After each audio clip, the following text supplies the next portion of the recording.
Hi friends, welcome back to our channel Rubens explorer Telugu. ఆంధ్రప్రదేశ్లోని అత్యంత పురాతనమైన శివాలయం, భారతదేశంలోనే మొట్టమొదటి శివాలయం, సుమారు 2000 సంవత్సరాల కంటే ఎక్కువ చరిత్ర కలిగిన ఈ ఆలయం ప్రపంచంలోనే అత్యంత ప్రాచీన శివాలయాల్లో ఒకటి. 2000 ఏళ్లకు పైగా చరిత్ర, ప్రపంచాన్ని ఆశ్చర్యపరిచే శివలింగం. తిరుపతి సమీపంలో ఉన్న గుడిమల్లం గ్రామం చిన్నదే, కానీ చరిత్ర చూస్తే చాలా ఏళ్ల సంవత్సరాల చరిత్ర కలిగిన గుడిమల్లం శ్రీ పరశురామేశ్వర ఆలయం.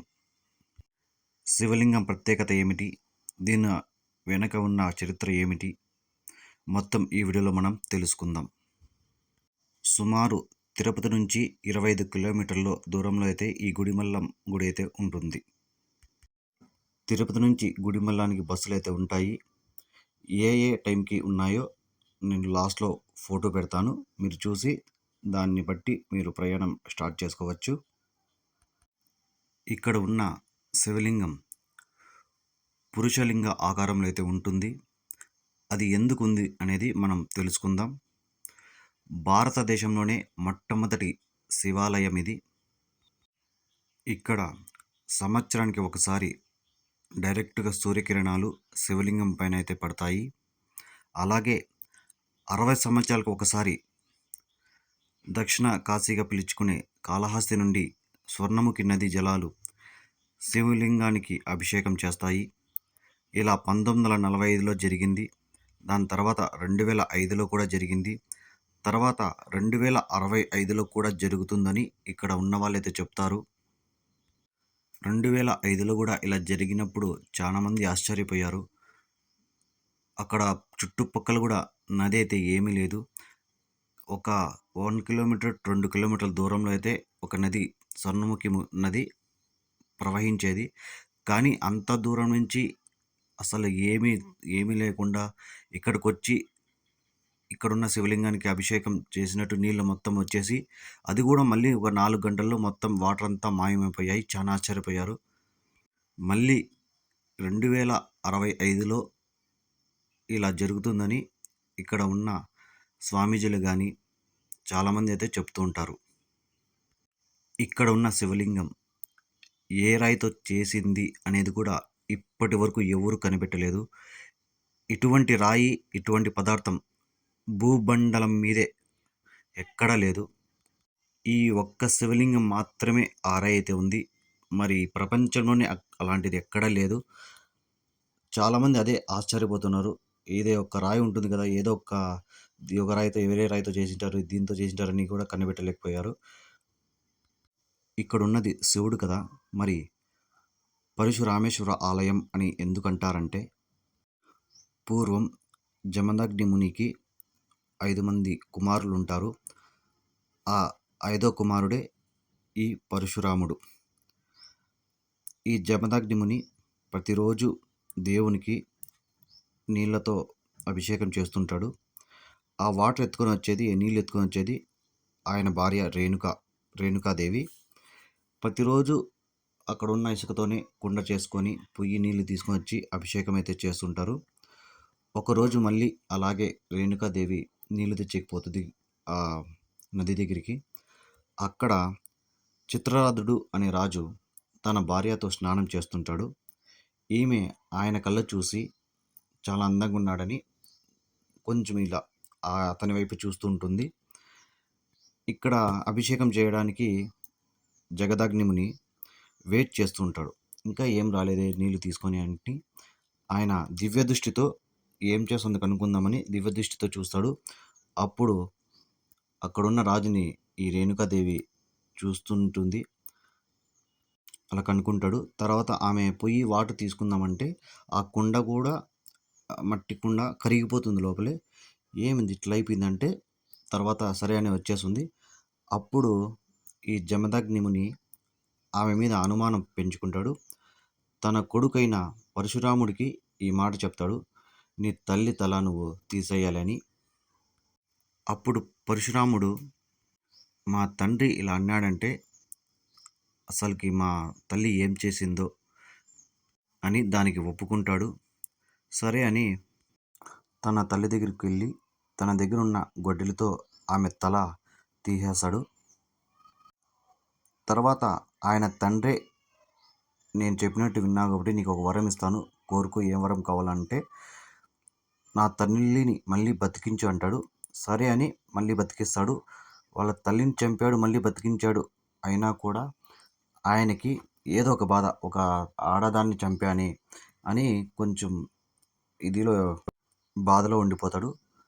కొన్ని రోజుల తర్వాత అక్కడ ఉన్న ఋషులు, కొంత పెద్దవాళ్ళు ఉంటారు కదా, వాళ్ళు ఈయనకి చెప్పి, నీకు ప్రశాంతత దొరకాలంటే నువ్వు ఇట్లా వెళ్ళు, నీకు ఎక్కడ ఒక శివుడు కనిపిస్తాడు, అక్కడ ఆయనకి పూజలు చేస్తే నీ ప్రశాంతత అంతా నీకు వస్తుంది అంటారు. అప్పుడు ఆయనైతే ఇట్లా వెతుక్కుంటూ ఇట్లా తిరుపతి దగ్గర నుంచి ఈ గుడిమల్లం వరకు అయితే వస్తారు. అక్కడ ఆయనకి ఒక శివలింగం లాగా కనిపిస్తుంది. అక్కడే ఒక కొలను తవ్వుకొని ఆయన అక్కడే ఆయన్ని దర్శించుకుంటూ అక్కడే ఉంటాడు. ఇంకో ప్రత్యేకత ఏమంటే ఆ కొలంలో రోజు ఒక పువ్వు అయితే పూస్తుంది. ఒక చెట్టు ఉంటుంది, దానికి రోజుకి ఒక పువ్వు మాత్రమే పూస్తుంది. అదే పువ్వు ఎత్తుకొని వెళ్ళి ఆయనకి సమర్పించి అక్కడ ఆయన దర్శించుకుంటూ ఉంటాడు. తర్వాత ఈయన ఎక్కడికైనా వెళ్ళాలంటే ఆ పువ్వులు అక్కడ ఎవరన్నా జంతువులు కానీ రాక్షసులు కానీ ఆ పువ్వు పీకేస్తారేమో అని చిత్రసేనుడు అని ఆయన్ని అక్కడ కాపలా పెడతాడు. ఆయన కాపలా పెట్టినందుకు నాకు రోజు ఒక జంతువు కావాలి, అలాగే కళ్ళు కావాలంటే సరే అని ఒప్పుకుంటాడు. ఆయన కాపలా ఉంటాడు. ఈయన వచ్చి ఒక రోజు పూజ చేసుకుంటూ ఉంటాడు. రోజు వచ్చి ఒకరోజు ఆ కాపలా ఉన్న చిత్రసేనుడు ఆ పువ్వు తుంచి శివునికి ఆయన కూడా పూజ చేస్తాడు. అది చూసిన పరశురాముడు కోపంతో వారిద్దరి మధ్య యుద్ధం అయితే జరుగుతుంది. అంటే ఆయుధాలు ఏం లేకుండా చేతులతో యుద్ధాలు అయితే జరుగుతాయి. అది యుద్ధం కూడా ఒక 14 ఏళ్ళు జరిగిందని అంటుంటారు. అలా జరిగినాక ఇక శివుడు వీళ్ళ భక్తికి మెచ్చి ప్రత్యక్షమయ్యి వాళ్ళని శాంతింపజేసి, మీరు కూడా నాతో పాటు పూజలు అందుకుంటారని చెబుతారు. అప్పుడే బ్రహ్మావతారం చిత్రసేనుడు, మహావిష్ణు అవతారం వచ్చి పరశురాముడు, లింగ రూపంలో శివుడు, ఒకే శివలింగం మీద ముగ్గురికి పూజలైతే అందుతున్నాయి ఇప్పుడు కూడా గుడిమల్లంలో. చాలా సంవత్సరాలు ఇక్కడ పూజలైతే ఆపేశారు. మళ్ళీ 2009లో పూజలైతే జరిగాయి. అప్పటి నుంచి చాలామంది భక్తులు ఇక్కడికి వచ్చి దర్శించుకొని వెళ్తుంటారు. 1908లో బ్రిటిష్ వాళ్ళు కూడా వచ్చి ఇక్కడ పరిశోధనలు అయితే జరిపారు. వాళ్ళు కూడా ఆశ్చర్యపోయారు. 2300 2600 సంవత్సరం నాటి శివలింగం ఇది అని.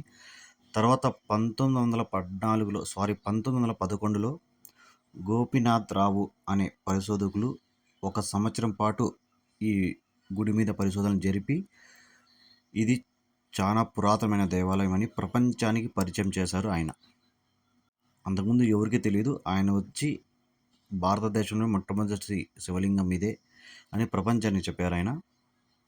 ఇంకా ఒకటి 1973-74 సంవత్సరంలో ఉజ్జయినిలో లభించిన రాగి నాణ్యాల పైన ఈ లింగం పోలిన బొమ్మలు కూడా ఉన్నాయి. దాని ప్రకారం ఇవి 2వ శతాబ్దం చెందినవని గుర్తించారు. ఈ శివలింగంలో 9 రకాల విష పదార్థాలు కూడిన శివలింగం ఇది. కొన్ని శాసనాల ప్రకారం పల్లవ, గంగ పల్లవ, బాణ, చోళులు కాలంలో శాసనాలు కూడా ఇక్కడైతే ఉన్నాయి. మనకి గర్భగుడికి వెళ్తే కూడా మనకి ఈ శివలింగం అనేది కింద ఉంటుంది. అంటే ఒక 6 అడుగుల లోతుల కింద అయితే ఉంటుంది. తప్పకుండా చూడాల్సిన దేవాలయాల్లో ఇది కూడా ఒకటి.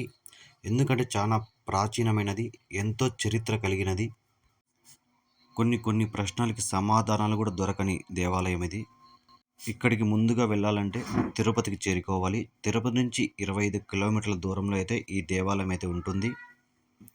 మీరు తిరుపతి నుంచి ఒకవేళ గుడిమల్లం బస్సు మిస్ అయినా కూడా దాని పక్కనే తిరుపతి నుంచే పక్క స్టేజే పాపనాయుడుపేటకి బస్సు అయితే ఉంటుంది. మీరు బస్సులో అక్కడ దిగేస్తే అక్కడి నుంచి ఆటోలు ఉంటాయి. అక్కడి నుంచి ఒక 6-7 కిలోమీటర్ల దూరంలో ఈ గుడిమల్లం ఉంటుంది. అక్కడ ఆటోలు అయితే ఉంటాయి. ఒక 30 రూపీస్ అయితే టికెట్ అయితే ఛార్జ్ చేస్తారు. కానీ సొంత వెహికల్లో పోవడం మంచిది. ఎందుకంటే మళ్ళీ రిటర్న్ వచ్చే ఆటోలు ఉంటాయి, కానీ పాపనాయుడుపేట నుంచి బస్సులు మళ్ళీ తిరుపతికి వెళ్ళడానికి చాలా టైం పడుతుంది. కనీసం 2-3 గంటలు వెయిట్ చేయాలి.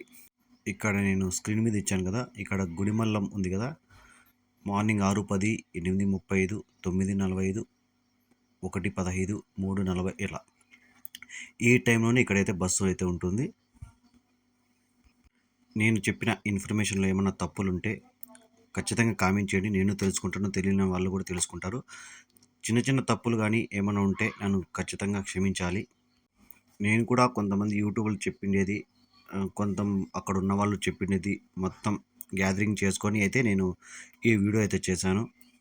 ఏమైనా తప్పులుంటే పెద్ద మనసుతో క్షమిస్తారని, అలాగే ఈ ఇన్ఫర్మేషన్ మీకు నచ్చితే ఒక లైక్ చేయండి, అలాగే షేర్ చేయండి. ప్లీజ్ సబ్స్క్రైబ్ చేసుకోండి. ఇలాంటి మరికొన్ని హిస్టారికల్ ప్లేసెస్ గురించి మన ఛానల్లో అయితే వస్తూ ఉంటాయి. ఖచ్చితంగా సపోర్ట్ అయితే చేయండి. మీకు నచ్చిందో లేదో కామెంట్ అయితే ఖచ్చితంగా చేయండి. అది నెగిటివ్ కానీ పాజిటివ్ కానీ కామెంట్ అయితే ఖచ్చితంగా చేయండి. Thank you.